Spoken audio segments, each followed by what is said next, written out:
Every year, countless farms lose their most important resource, soil. When rainwater rushes downhill, it carries soil away, leaving our land weaker and less fertile.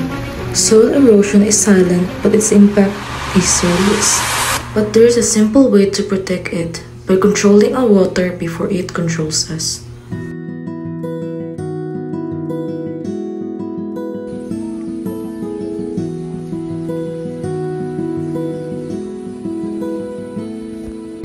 In Bukidnon's upland farms, every rainfall tells the same story.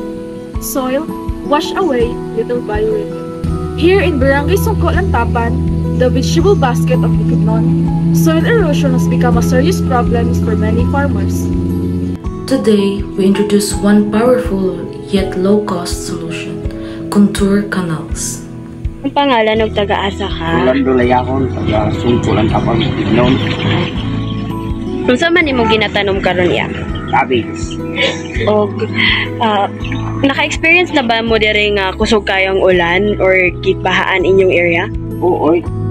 So, kung pananglitan mahitabo na sa inyo ha, unsa may kakasagaran ka kahitabo sa inyong mga tanong? Mga anod, mga laka. Kaya naubos ulan.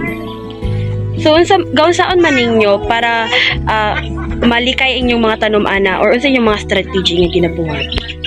Among kanalan ang sa plain sa among area sa ibabaw at plain kanalan and ang tunga na yun para kontrol ang tubig. Isig kakilid sa plat inyong kilid sa plat niya apilin sa tunga kanalan kaya kung makontrol yung tubig dili mo rin anod. Losing topsoil means losing nutrients, productivity, and income. But there's a simple way to stop it. The contour canals collect the rainwater and divert it along the natural elevation lines, preventing erosion and conserving essential moisture. Because it follows the contour, the water stays level. It moves slowly, spreads out, and sinks into the soil. This simple structure can slow runoff, improve soil moisture, and prevents erosion and flooding.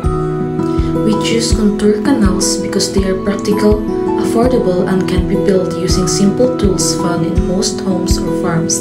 Even small farmers can construct them by following the contour lines of a slope. Soil is life.